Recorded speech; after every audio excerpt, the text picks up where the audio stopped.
Boa noite. Boa noite. Tudo bem? Bom, o pastor já perguntou aí como é que foi, né, o início da semana de vocês, né? Eu espero que hoje nós saiamos daqui bem consciente a respeito de um assunto que eu gosto de falar muito, porque esse assunto tem a ver com o trabalho que eu desenvolvi no mestrado. Muito interessante, para mim, foi trabalhar com isso. Algumas descobertas que eu fiz naquela época, e isso chamaram muita atenção. Hoje nós vamos falar sobre 3 hormônios. Um deles, nós já falamos um pouco ontem, quando nós falamos a respeito de que beber pouca água aumentava o cortisol, porque você desidratava, e isso daí acabava gerando um problema. Dormir pouco também aumentava cortisol e respirar mal. O cortisol, eu vou descer, vou ficar aqui, posso não? O cortisol, ele é um hormônio muito importante para nós. É ele que te acorda todas as manhãs. Sem o cortisol, você não tem chance de acordar. É ele que é o sinalzinho que toca dentro da sua cabeça para te acordar. Então veja a importância. Ele é produzido numa glândula que fica bem em cima dos rins. Essa glândula é chamada de suprarrenal. E ela é dividida em 2 regiões, a região do córtex e a região da medula. Na região do córtex se produz o cortisol, na região do córtex, ok? Agora, esse hormônio, quando ele está dentro do nível considerado normal, ótimo, excelente. Mas quando ele sobe, ele começa a gerar vários problemas.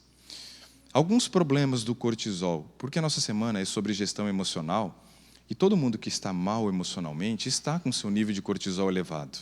Então nós precisamos entender quais são os outros efeitos colaterais, além de perturbar a parte emocional. Um dos efeitos do cortisol é gerar resistência à ação da insulina. O que é isso? Nós temos um hormônio que é produzido lá dentro do pâncreas, nas ilhotas de Langerhans, nas células alfa. As células beta, perdão. A insulina. A insulina tem um papel muito importante para nós, que é retirar o açúcar do sangue e colocar esse açúcar dentro das células. Esse é o papel básico da insulina.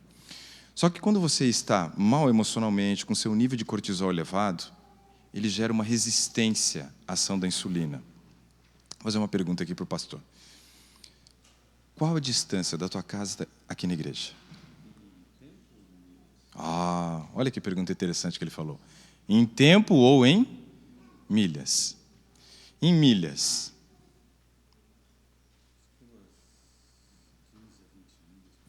Hoje é 15, mais ou menos. Umas 15 milhas.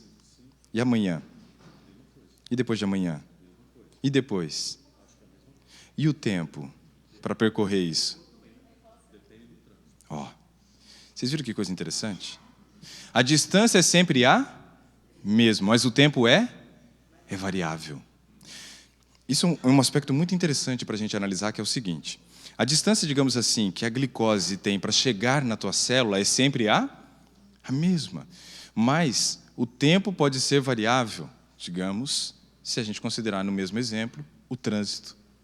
O cortisol ele congestiona o trânsito sanguíneo. Ele dificulta a ação da insulina. E aí você faz com que essa insulina fique na corrente sanguínea, vá para dentro do fígado e vire gordura. Aumenta o risco para você desenvolver uma esteatose hepática, favorece ganho de peso. Então, veja, o controle emocional ele é extremamente importante para nós, mas uma consequência do período que a pessoa está mal emocionalmente, geralmente é ganhar peso. De cada 10 pessoas que estão mal emocionalmente, 9 delas ganham peso e somente uma emagrece. 9 ganham peso. Um dos efeitos para ganhar peso é justamente essa resistência à ação da insulina, que é congestionar o trânsito. Um outro efeito do cortisol, quando as pessoas estão mal emocionalmente, é sentir compulsão alimentar. Porque se ele impede que a glicose entre na célula, a glicose está com fome. A célula está com fome. Não entrou a comida dela, que é a glicose. Entenderam? Se a glicose está fora, não entrou na célula, a célula está com fome. E aí ela manda uma mensagem para quem? Para o cérebro, fala, tem alguma coisa errada, não está chegando comida aqui para mim. Eu preciso de energia, eu preciso de glicose, eu tenho que produzir ATP. Então, come. Manda mensagem e o cérebro manda mensagem para nós e nós fazemos o quê? Comemos. Mas não comemos de qualquer maneira. As pessoas, quando estão ansiosas e estressadas, elas comem compulsivamente. Compulsivamente. E o problema é que o primeiro estágio para você desenvolver, muitas vezes, transtornos alimentares como anorexia, bulimia, vigorexia, são as questões emocionais, onde a pessoa tem distorção de imagem corporal, né? E aí tem aquele sentimento de culpa, depois que acaba comendo, aí provoca o vômito, e a coisa tende a piorar. Nessa questão de, por exemplo, a pessoa sentir muita fome porque não entra glicose dentro, gera compulsão alimentar. Algumas delas associadas com a culpa, e ela promove o quê? O vômito depois. Promove o vômito. Mas vocês sabem quantas calorias uma pessoa que sofre de bulimia, que é um transtorno, né, mental também, pode ingerir numa refeição? 11.000 calorias. 11.000. É muita coisa. É muita coisa. Então você percebe que realmente a pessoa não está no controle. Ela perdeu o controle. Outro efeito do cortisol que a gente deve analisar é o seguinte. Ele já favorece, mais fome, aumento do nível de glicose sanguínea, formação de gordura dentro do fígado, mas acúmulo de gordura principalmente na região também abdominal, o que desencadeia mais risco para você desenvolver doenças como diabetes tipo 2. Ou seja, estar mal emocionalmente é um grande risco. Precisamos aprender a controlar esse cortisol, fora outros aspectos que potencializa a dor, ajuda a desenvolver outros tipos de doença, como doenças psicossomáticas, mas principalmente as doenças autoimunes. Tem muito a ver com o aumento do nível do cortisol. Fibromialgia, artrite reumatoide, síndrome de Sjögren, lúpus, né, e assim por diante. Essas doenças elas começam a se manifestar muitas vezes quando o nível de cortisol está alto. Além disso, o cortisol, então, gera doenças autoimunes, mas também pode abrir uma brecha gigantesca para a gente desenvolver câncer. Isso é um problema. Quantas pessoas já passaram, né, por uma perda na família e não conseguiram administrar a sua perda, ficaram mal emocionalmente, pouco tempo depois um câncer, né, se manifestou. Isso é consequência, porque você baixa o seu sistema imunológico com o aumento do nível de cortisol. Ou seja, nós temos que controlar esse cortisol. Mas aí entra um aspecto que eu acho muito interessante da gente analisar, que é o seguinte: o cortisol é um hormônio que gosta de brincar de gangorra. Já brincaram de gangorra? Quando um sobe, o outro desce. Então, se ele gosta de brincar de gangorra, quer dizer que enquanto ele está subindo, tem alguém descendo. E quem está descendo? A serotonina, que é o hormônio da felicidade. A serotonina é o hormônio da felicidade. Então, ela sempre vai estar em contraponto com o cortisol. Se está aumentando o cortisol, a serotonina está baixando. Agora, nós precisamos, então, analisar o seguinte. É fundamental para nós aumentar o nível de serotonina. Porque se eu aumentar o nível de serotonina, o que vai acontecer com o nível de cortisol? Vai baixar. O problema agora é o seguinte.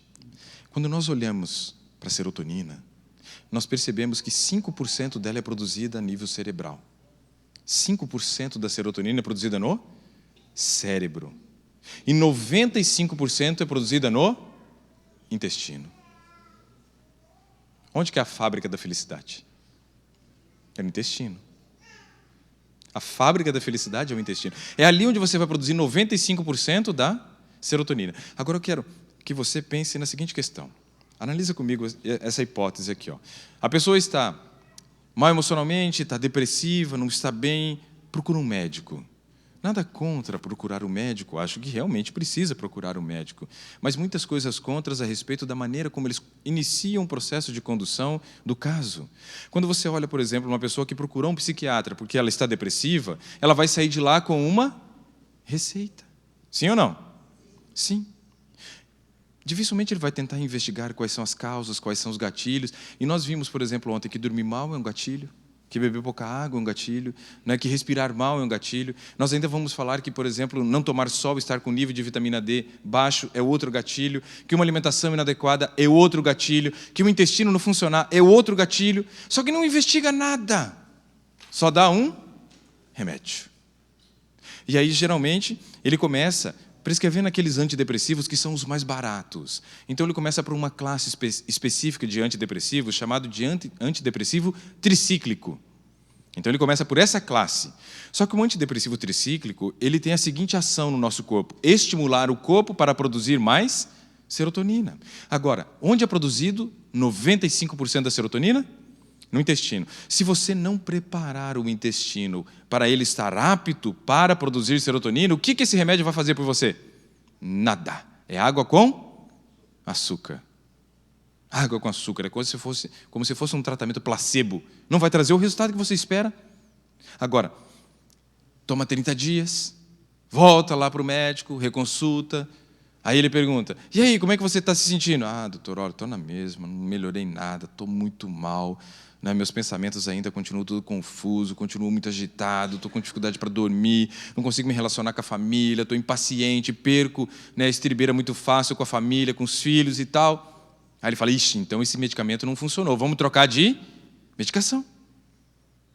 Por quê? Ele deu primeiro aquele mais barato. Mas ele tinha como funcionar? Não. Porque se ele estimula o teu corpo para produzir serotonina, ele está estimulando, na verdade, 5% da capacidade que o seu corpo tem de produzir serotonina. Vai surtir efeito? Óbvio que não. E os outros 95% da capacidade, que é a nível intestinal, ninguém está fazendo nada por ela. Ninguém começou ainda a trabalhar na questão de como o seu intestino deve funcionar, qual a maneira correta do intestino funcionar, quantas vezes você deve ir ao banheiro. Parece uma coisa meio louca, mas essa é a base para o tratamento de qualquer problema emocional. É fazer o seu intestino funcionar. E daqui a pouco a gente vai ver o que é um intestino que funciona bem. Ok? Agora, vamos analisar. Entrou com uma classe, antidepressivo tricíclico, não funcionou, vamos para uma segunda. Aí, de repente, ele vai e muda de classe e entra agora com IMAL. O que é o IMAL? É uma coisa que não vai fazer bem, né? Não. IMAL é uma sigla. Quer dizer, inibidor da monoaminooxidase. Essa é uma classe de antidepressivo que vai agir em cima de uma enzima que o nosso corpo produz, chamada monoaminooxidase. Essa enzima monoaminooxidase, ela tem um papel específico. O papel dela é destruir serotonina. Ou seja, o papel dessa enzima é destruir serotonina. Se eu consigo inibir essa enzima que destrói serotonina, o que vai acontecer com o meu nível de serotonina sanguínea? Sobe. E se subir o nível de serotonina no sangue, no cérebro, o que vai acontecer com a pessoa? Dá aquela respirada. Parece que o mundo fica mais colorido. As coisas parecem voltar ao normal. Na verdade, o que está acontecendo é que você melhorou, sim, emocionalmente. A medicação, então, é boa? Em certo ponto, sim. Uma pessoa, por exemplo, que tem alto potencial suicida, é excelente você entrar com uma medicação dessa para que você estabilize o humor dela e evite que ela cometa suicídio. Agora, a questão é a seguinte, trabalharam com alguns dos gatilhos? Descobriu qual foi a causa? Estão fazendo com que o intestino funcione direito para produzir muita serotonina? Não. Ou seja, que tratamento é esse? Esse tratamento tem um nome. Qual é o nome desse tratamento? Vamos ver se alguém adivinha. Tapar sol com a peneira. É isso. É o tratamento paliativo. Até agora, eu não estou trabalhando para resolver o problema. Eu estou controlando. Só que controlar é um negócio interessante. Para quem? Para quem? Para o médico, porque ele te fideliza como cliente. Cartão fidelidade. Para a farmácia, porque ela vai continuar vendendo um medicamento que tem crescido de maneira absurda, sua venda ainda continua perdendo para os remédios para dor de cabeça, mas já está na lista dos mais vendidos agora, os antidepressivos. Mas a farmácia comprou de alguém, a indústria farmacêutica está ganhando, a indústria farmacêutica comprou a matéria-prima de alguém, né? Geralmente da indústria alimentícia, muitas vezes. Olha que interessante, né? Então, quer dizer que no alimento tinha alguma coisa que poderia ajudar? Tem. A gente vai ver isso depois. Agora, um monte de gente ganhou, mas tem um que ganha mais. Quem ganha mais que todo mundo aí nessa história? Quando você vai ao seu médico, você paga imposto? Paga? Taxa? Tax? Tem? Tem, né? Lá no Brasil é 27,5% do valor da consulta do médico vai para o governo. Aqui é menos, acredito, mas lá é 27,5%.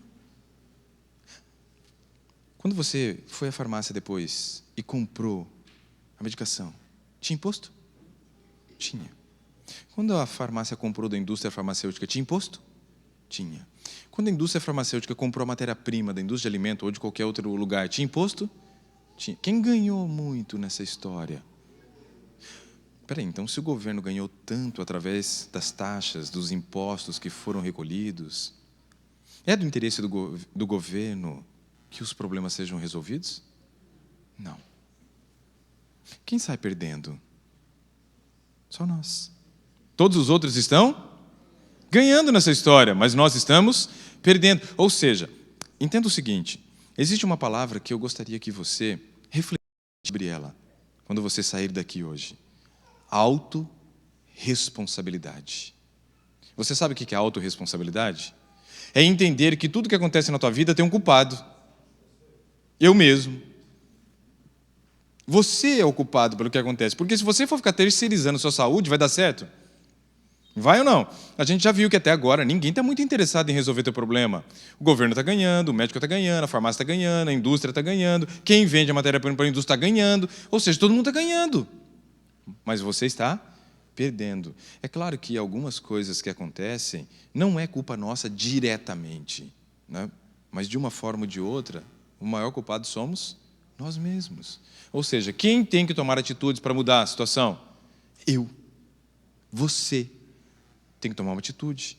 E quando você toma uma atitude para fazer um processo de mudança, você está dizendo que você começou a cultivar algo extremamente importante para a resolução do problema, que chama-se amor próprio. Amor próprio. Se amar. Analisa, reflete, analisa o teu estilo de vida, analisa as suas relações sociais, analisa o trabalho que você está, e se alguma coisa não está bom, comece a ter atitude proativa de resolver os problemas, porque senão tudo que nós vamos aprender também hoje e durante essa semana toda vai servir como um tratamento paliativo, e não é isso que eu quero. Eu quero que você realmente resolva problemas, que vocês mudem emocionalmente, que vocês assumam o controle das suas emoções. Afinal de contas, nós precisamos desvendar aquilo lá, ó, o código da felicidade. Agora, você toma uma medicação, 1 ano, estável, 2 anos. De repente, lá no 3º ano, o negócio já começou a complicar de novo. Já não está bem, já começo a passar mal novamente, já perco o controle das minhas emoções, as relações sociais já ficam prejudicadas, o meu desempenho no trabalho já está comprometido, né, minha vida espiritual está em frangalhos, porque eu não acordo, né, desejoso de falar com Deus. Você já viu uma pessoa estressada? Uma pessoa estressada acordar e falar assim, nossa, não vejo a hora de orar, de ler a Bíblia. É assim? Não é. Então veja, você começa a ter problemas em todas as áreas da sua vida. Teu corpo ressente, as emoções já não estão boas, aí pega a parte social, detona com o espiritual, aí não tem controle financeiro, não consegue gerir o tempo, o grau de produtividade cai, e é mais ou menos isso que tem acontecido. E a incidência dos problemas, eu citei no sábado pela manhã, é extremamente elevado. De cada 5 pessoas no mundo, 1 tem depressão. De cada 2 pessoas no mundo, 1 tem ansiedade. De cada 10, aproximadamente 6 a 7 tem algum processo de estresse, síndrome do pânico, síndrome do pensamento acelerado. Ou seja, são inúmeras as doenças que fazem parte dos transtornos de ansiedade. Isso é preocupante. Se o medicamento agora já não está funcionando mais como era, você volta ao médico e diz assim, falei, doutor, o negócio não está muito bom, não. Eu estou começando a sentir de novo as mesmas coisas. O que a gente pode fazer? Teu corpo pode ser que tenha se tornado resistente. Então, nós vamos trocar de medicamento. E aí você já tinha passado pelo antidepressivo tricíclico, que foi água com açúcar, foi por Imal, que resolveu por 2, 3 anos, e agora ele vai para uma outra classe. De repente ele vai agora para o IRSS, ou ISRS, tanto faz, da maneira como você quiser, que são os inibidores da recaptação seletiva de serotonina. O que é isso? Vem cá, pastor, me ajuda aqui. Estica seu braço assim, ó, nessa posição aqui, para ficar mais fácil o pessoal ver. Digamos nesse momento que o pastor Jefferson seja um neurônio. Ele é um neurônio 2. Eu sou um neurônio 1, aqui nessa história. A gente tem contato físico, sim ou não? Não. Então entenda, abaixa o braço um pouquinho, porque senão você vai cansar. Mas fica aí. Quando a gente olha para o neurônio, ele é dividido em 3 partes. Você tem o corpo do neurônio, que parece, quando você olha aquele desenho do neurônio, parece um ovo frito. Aí você tem uma outra parte que parece várias linguicinhas assim, aquilo é chamado de axônio. E depois algumas raízes que são chamadas de dendritos. Então, veja, o neurônio tem o corpo, o axônio, então o corpo, o axônio como se fosse o braço, os dendritos, a parte dos dedos, as raízes, as ramificações, que vai fazer relação, contato com os outros neurônios, ok? Vamos lá de novo. Só que como não há esse toque aqui, há um espaço, esse espaço é chamado de fenda sináptica ou sinapse. Aqui nesse meio precisamos liberar um mediador químico para criar uma ponte. E esse mediador químico pode ser a serotonina. Ela é um neurotransmissor. O que é isso? É um transmissor entre neurônios. Aí eu libero aqui nesse meio a serotonina. E o impulso elétrico faz o quê? O impulso elétrico vai passar. Ó, passou, agora é você. Pronto. Entendeu? Foi para lá. Porque tinha um mediador químico aqui. Só que esse mediador químico que foi liberado aqui, que é a serotonina, depois de liberado, o que ele faz? Ele volta para dentro do neurônio. Esse processo é chamado recaptação. Recaptação, ou seja, estou trazendo de volta essa serotonina para dentro do neurônio. Só que a medicação, ela age justamente nesse espaço. Ela inibe a recaptação seletiva, porque é específico, de serotonina. E a serotonina não volta para dentro do neurônio. O que acontece com ela agora? Sobe de novo. E a pessoa? Mais uma vez, né, tem aquele momento de paz. Os problemas estão lá explodindo, mas pelo menos ela consegue gerir melhor. Mas não está trabalhando na resolução. E vai durar, sei lá, mais quanto tempo. E daqui a pouco, o teu corpo também reage mais à medicação e fica mal. Chega uma hora que não tem mais opção de classe de antidepressivo. Se não for trabalhado as questões emocionais, né, acompanhada por psicólogos, né, por profissional que vai te ajudar a gerir melhor seus pensamentos, né, e não for trabalhado as partes do estilo de vida, o aspecto das escolhas diárias que fazemos com relação ao horário de dormir, a questão da luz solar, que isso tem tudo a ver com vitamina D, a questão do padrão de alimentação, isso tudo vai acabar influenciando. Vai acabar influenciando e você vai melhorar. Agora, se não mexer nessa outra parte, você vai virar escravo de medicamento. Vai ficar fidelizado naquele médico. E aí, quando ele não tiver mais opção, você vai procurar outro. E aí o outro vai te prescrever um outro medicamento com outro nome da mesma classe que você já tomou. E assim vai. E tem gente que fica anos e anos nessa situação. Mas a melhor estratégia para você conseguir melhorar o nível de cortisol sanguíneo é produzindo o quê? Serotonina. Então, se é produzindo serotonina, vamos aprender como produzir serotonina. Deixa eu ver quanto tempo que eu tenho para... 25, né? É isso? Então, beleza. Então, pega papel e caneta aí, quem quiser. Hein? Agora é a hora. Vamos aprender, então, como produzir serotonina. Onde que ela é produzida? Intestino. Então, temos que fazer esse intestino funcionar. Mas o que é um intestino que funciona bem? O que é um intestino que funciona bem? Aí é um problema. Por quê? É um problema. Porque tem duas visões. Você tem uma visão, que é a visão do consenso brasileiro de constipação intestinal, lá no Brasil, e aqui deve ter um consenso também americano que deve falar a mesma coisa, porque o brasileiro gosta de copiar o americano, então provavelmente eles determinaram e o brasileiro copiou, né? E aí o que eles dizem nesse consenso de constipação intestinal? Eles dizem que se você for ao banheiro, fazer o número 2, de 3 a 4 vezes na semana está bom. Então vamos traçar o planejamento semanal aqui? Semana começa no domingo, não é? Então nós vamos ao banheiro no domingo, na terça, na quinta e no sábado. Na outra semana a gente vai na segunda, na quarta e na sexta. O que vocês acham disso? Está bom ou está ruim? Mas para eles está bom. Eles falam que isso é normal. Normal da onde? Se a pessoa não vai no banheiro na quantidade suficiente para eliminar as fezes, ela fica, que jeito? Enfesada. E enfesado quer dizer cheio de fezes. Só que aí o que acontece? Esse trânsito intestinal mais moroso, ele vai prejudicar as células, que são chamadas de células enterocromafins, responsáveis pela produção da serotonina. Aí, claro, a pessoa que está enfesada não vai produzir serotonina como deve, o cortisol vai ficar mais alto, vai mexer no humor dela. Então, veja, aqui está cheio, a fé está aqui. E o mais incrível é que hoje a ciência chama o intestino de segundo cérebro. O intestino é chamado de segundo cérebro. Eles descobriram que a quantidade de neurônios que o intestino recebe do sistema nervoso central é equivalente ao número de neurônios que nós temos na medula espinhal. Ou seja, é um órgão extremamente inervado, tem muitos neurônios chegando ali. E ele tem uma relação direta, uma comunicação direta com o cérebro. Então, nós precisamos realmente fazer com que ele funcione bem para não interferir no funcionamento cerebral. E é óbvio, indo ao banheiro desse jeito, um dia sim, um dia não, isso é coisa de doido. O que é normal? Pensa o que é normal. Olha para um bebê.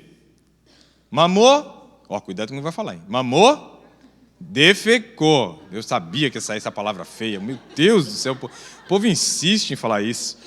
Mamou, defecou. O bebê não é assim? Esse é o fisiológico normal. E isso também precisa ser na idade adulta. Mas por quê? Porque existe um negócio chamado de estímulo gastrocólico. O que é isso? Comi, degluti, esôfago, cai onde? No estômago. Caiu no estômago, o estômago manda uma mensagem para quem? Para o cérebro. Chegou comida, libera espaço no estoque. Estímulo gastrocólico. Manda uma mensagem lá para a região do cólon. Ascendente, transverso, descendente, sigmoide. Tal. Para quê? Para ele se contrair, conduzir para frente e sair pela válvula de escape. É assim. Esse é o normal. Toda refeição gera estímulo de defecação. Então, o que seria o normal? Ir ao banheiro o número de vezes que come. Esse é o ideal. É possível? É possível. É possível. Acredite, é possível. Então, todo mundo deveria ser pato. Não, mas quando você come aquele, está liberando o outro, o de 24 horas antes. Então, você come o almoço de hoje e libera de ontem. É mais ou menos assim.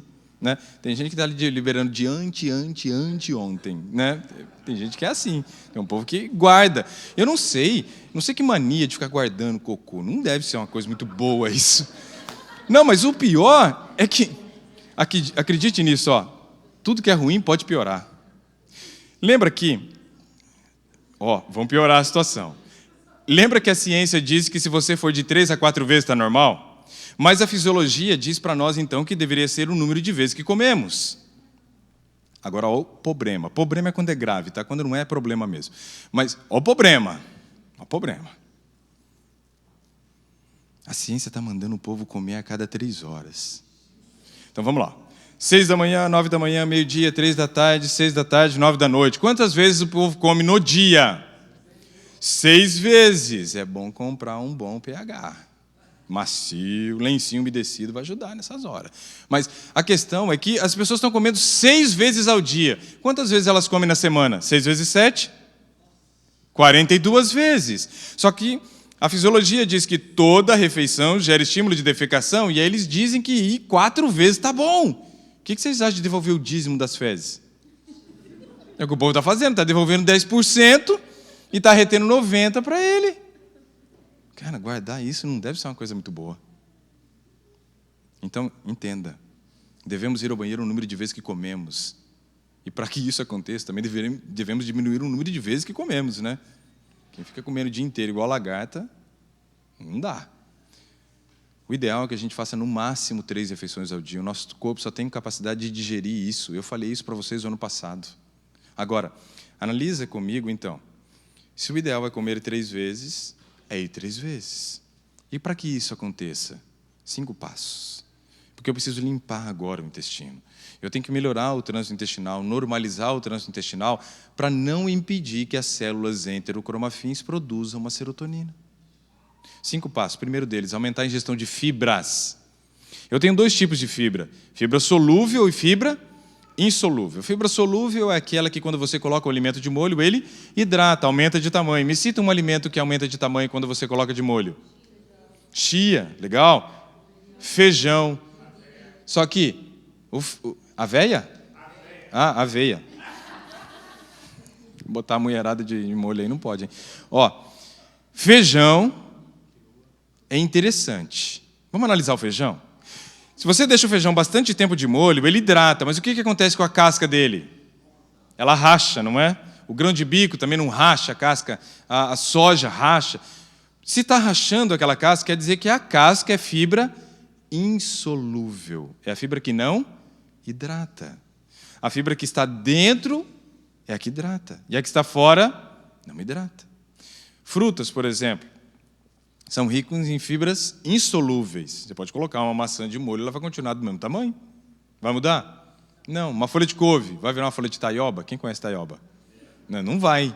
Né? Taioba é um negócio que dá para fazer um guarda-chuva quase. Mas a couve não vai virar taioba. Não tem como. Ela vai ficar daquele tamanho, porque ela é fibra insolúvel. Mas quando você pega a maçã, por exemplo, tira a casca e rala a maçã e coloca de molho, o que acontece? Ela aumenta de tamanho.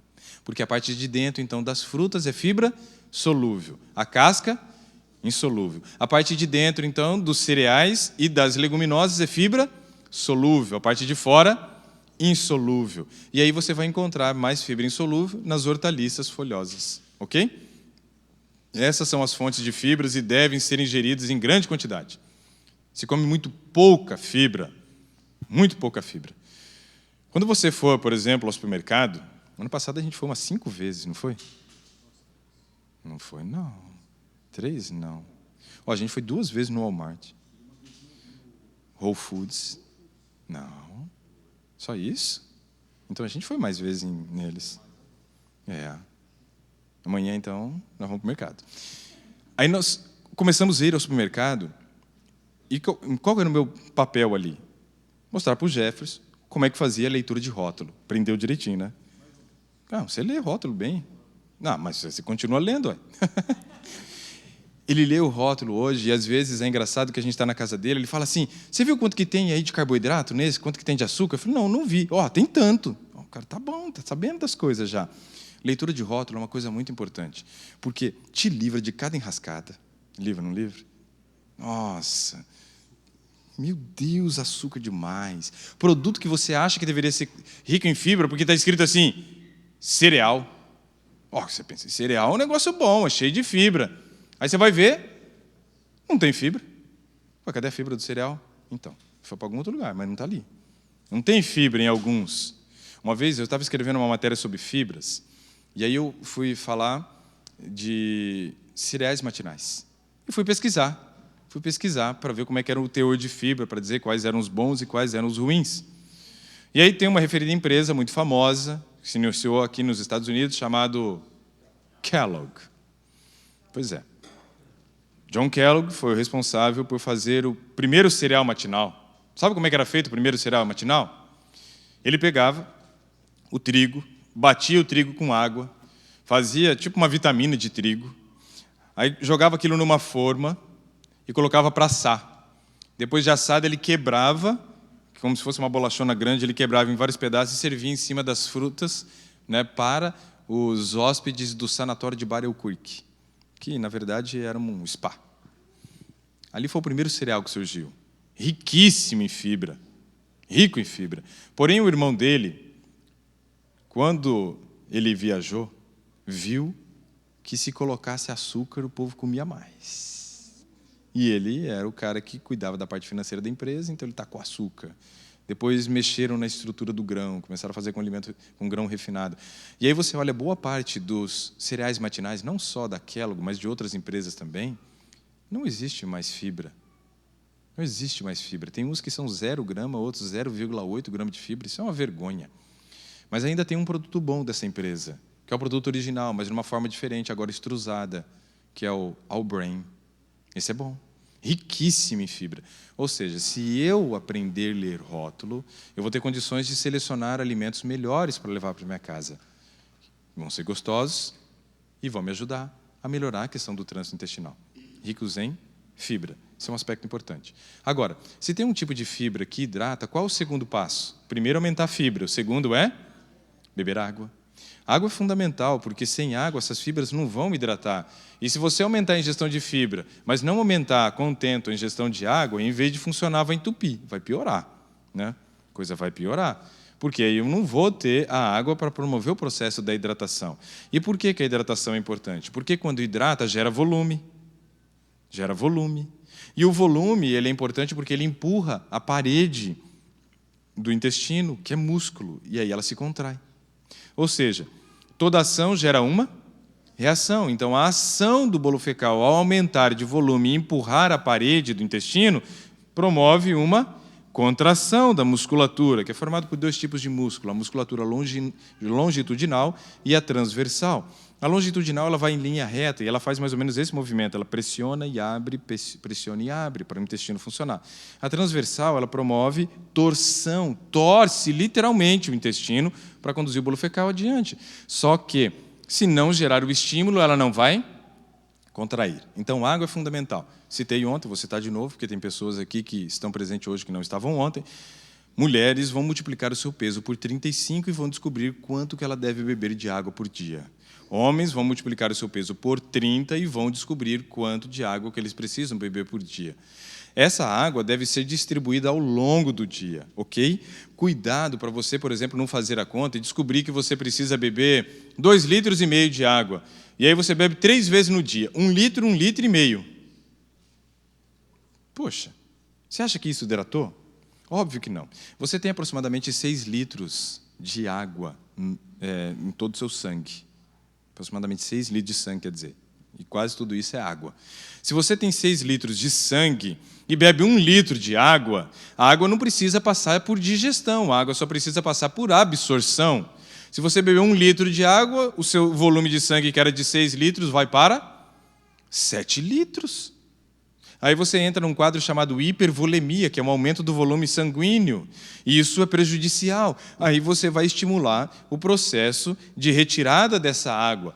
Parte dessa água pode ser extravasada para fora do vaso sanguíneo por uma região que a gente chama de espaço intersticial, que é entre os tecidos, promovendo edema, inchaço, retenção de líquido.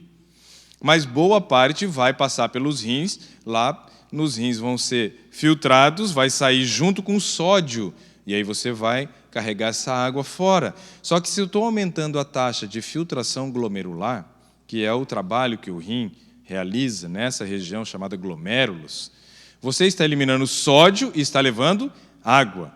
Só que para levar água eu tive que trazer mais sódio para dentro do rim também, não é? E aí a pessoa bebe um monte de água, poucas vezes ao dia, ao invés de beber pouquinho cada vez, né, que bebe, isso pode potencializar a formação de cálculo renal. Olha que louco! Tem gente que está bebendo a quantidade de água que precisa, mas como bebe da maneira errada, pode ter cálculo renal por causa disso, porque tem que aumentar a taxa de filtração glomerular, e aí vai sobrecarregar o rim, mas vai trazer sódio junto. E esse sódio pode virar um cálculo, uma litíase, uma pedrinha ali dentro do seu rim. Muito louco isso, né? Pois é. Precisamos aumentar a ingestão de água, mas fracione ao longo do dia. Não beba tudo de uma vez só, ok? Primeiro passo, qual foi? Sim. Tem. Quem bebe muita água vai urinar muito. Por quê? A pergunta é a seguinte, como está passando online, legal. Quem bebe muita água tem problema? Essa foi a pergunta. Tem. Por quê? Porque quando você bebe muita água, toda a água que entrou precisa sair. Senão você vai ficar retendo água, né? Daqui a pouco você vira um oceano. Né? Está inchado. Então, toda a água que entra tem que sair. Essa água que sai pelos rins. Quem tem a possibilidade de carregar a água para fora do teu organismo é o sódio.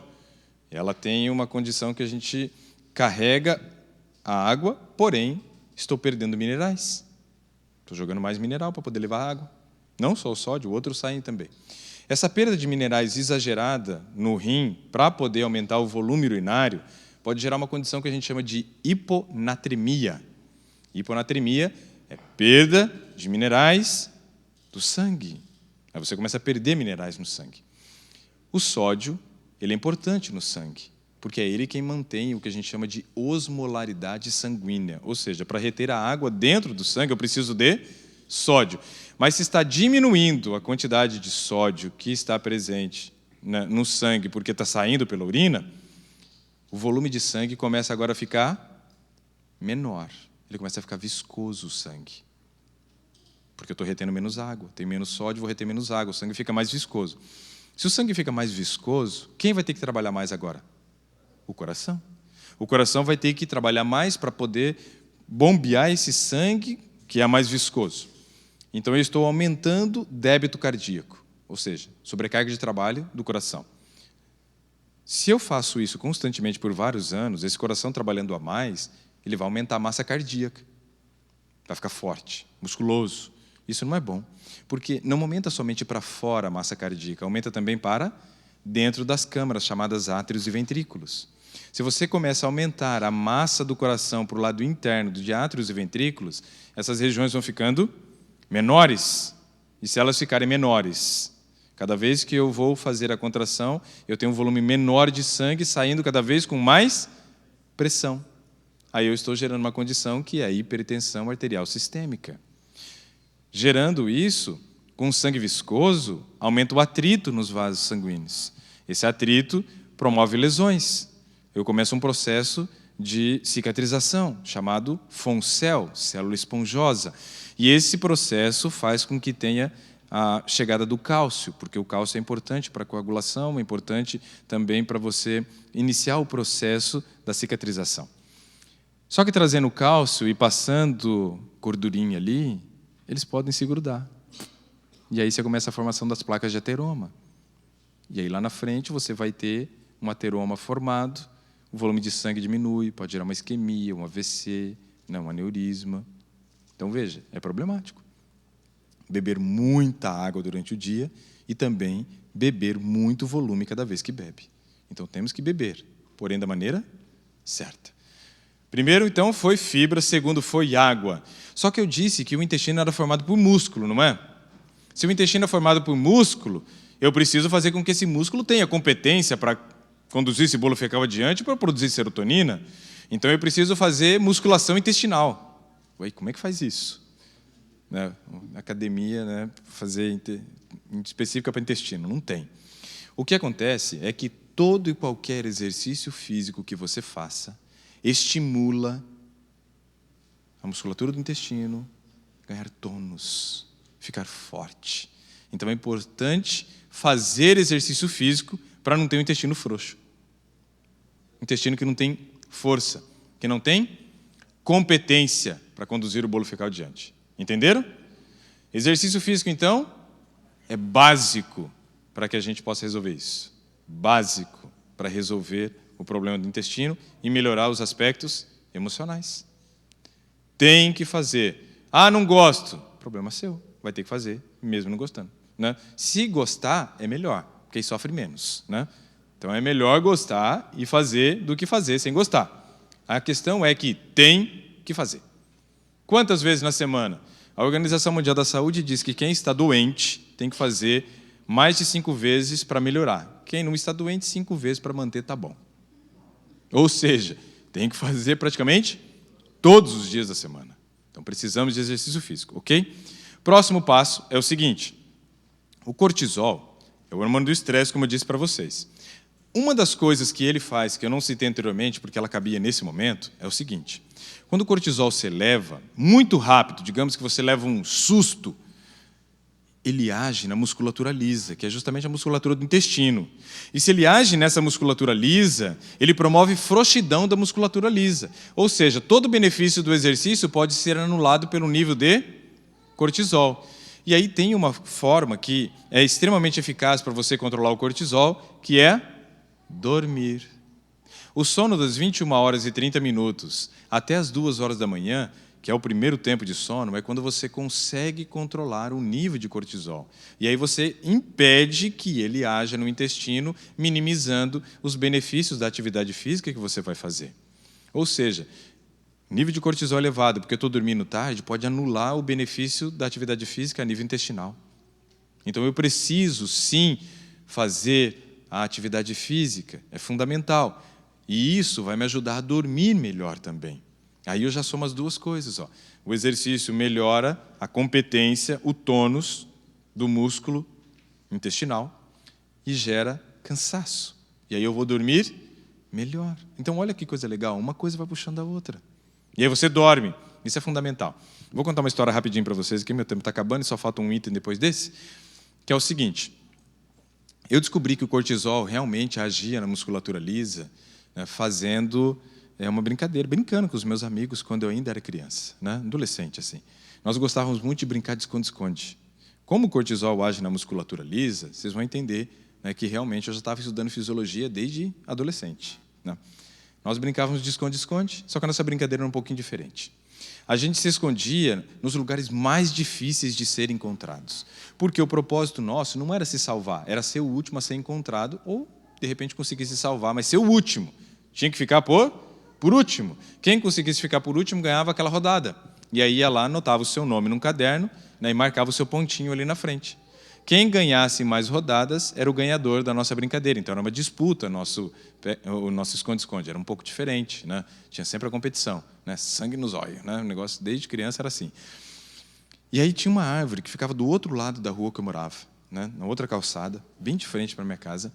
Era uma árvore que tinha um tronco fino, um pouco alto, mas era uma copa bem fechada, e cabia só uma pessoa ali. Como a copa era bem fechada e a luz, né, do poste ficava bem em cima, quando batia a luz, não dava para você conseguir perceber quem estava ali. Você até percebia que tinha alguém escondido, mas não conseguia saber quem era. Então, era um ótimo esconderijo, um ótimo esconderijo. E eu, então, comecei a correr em direção àquela árvore quando um amigo começou a contar. Tinha um outro infeliz que estava mais perto da árvore e chegou primeiro do que eu. E só cabia um. E eu fiquei meio perdido, sem saber onde me esconder. E eu olhei e vi o bueiro. Boca de lobo, né? Dependendo da região que você veio do Brasil. Olhei para lá, olhei para mim e falei, nossa, meu tamanho, me cabe. Ó, entrei dentro do bueiro.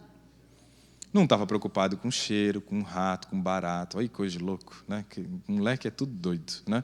Estou eu escondido ali dentro do bueiro. Já era quase meia-noite, era a última rodada. E aí, encontram todo mundo, menos eu. Já ganhei a rodada. Já poderia sair de boa. Só que me veio um negócio na cabeça. Quanto tempo será que vai levar para alguém me achar aqui? E eu fiquei por ali um tempinho a mais, respirando aquele ar super agradável, né? Estou eu escondido ali, todo mundo começa a ficar desesperado. Um menino fala assim, poxa, vamos procurar o Ricardo porque ele não apareceu ainda, né? Deve ter acontecido alguma coisa. Aí um outro falou assim, não, ele foi embora. O outro estava na frente da minha casa e falou, não, ele não foi não, porque eu estou aqui o tempo inteiro, ele não passou por aqui. Esse menino estava machucado, então ele não estava brincando. Aí até o machucado resolveu procurar, todo mundo desesperado, né? Aconteceu alguma coisa, e eles me procurando e eu rachando o bico lá dentro do bueiro, né? De repente, um desavisado veio me parar bem ao lado do bueiro. Aí eu olhei assim, vi aquela canelinha fina assim na minha frente. Abaixei, olhei e vi que era um amigo meu chamado Tiago e pensei, pego ou não pego? E é óbvio, né? Estiquei a mão de dentro do bueiro, grudei na canela dele e gritei, peguei! Rapaz, esse menino deu um pulo tão grande, apavorado, né?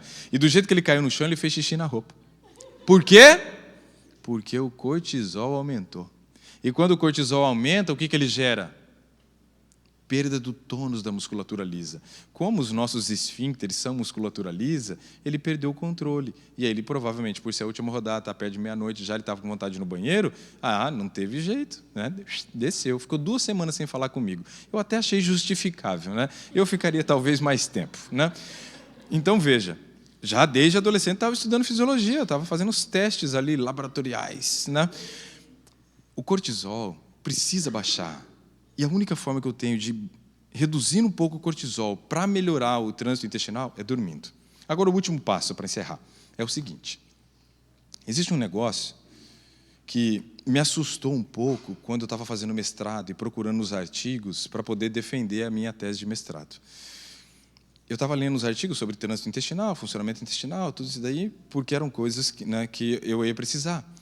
Mas aí eu li num artigo um negócio falado sobre transplante de fezes. Já ouviram falar disso? Pois é, eu nunca tinha ouvido falar naquela época, né? E aí eu li transplante de fezes, a primeira coisa que eu falei foi, eca, como é que será que é feito esse negócio? E fui ler o artigo, me interessou. Quando eu comecei a ler o artigo, algumas informações muito interessantes estavam sendo ditas ali. O transplante de fezes, ele é feito, né, para melhorar a microbiota intestinal, ou seja, aquelas bactérias que nós temos no nosso intestino. Essas bactérias que nós temos no intestino, elas são muito importantes para 2 aspectos. 2 aspectos. Primeiro, imunidade. Ela aumenta muito a nossa imunidade. Hoje já chegaram à conclusão que 70% da nossa imunidade depende dessas bactérias que nós temos no nosso intestino. 70%. Olha que incrível. Segundo, porque elas normalizam o trânsito intestinal. Então, é muito importante para nós, para esses dois aspectos. O transplante de fezes geralmente é feito para pessoas que estão com AIDS em estágio terminal, com a imunidade muito baixa, ou também para câncer em estágio terminal, que você já não consegue fazer uma consolidação de lactobacilos. Como assim? Essas bactérias que nós temos no nosso intestino, nós fomos desenvolvendo ao longo da nossa vida, principalmente na infância, quando a gente tinha um grau de higiene muito alto, né? Que a gente pegava coisas do chão e comia, passava a mão no chão e comia, outros comiam até coisa que não devia, né? E aí tinha bastante bactérias ali. Essas bactérias, né, começaram a se consolidar no nosso intestino e criaram a nossa microbiota intestinal. A ciência hoje dá um valor tão grande para a microbiota intestinal que ele chama a microbiota intestinal nossa de órgão anexo. É como se fosse um órgão do seu corpo, assim como um coração, um pulmão, um rim, um baço, um fígado, mas que foi anexado ao longo da sua vida. Olha o grau da importância.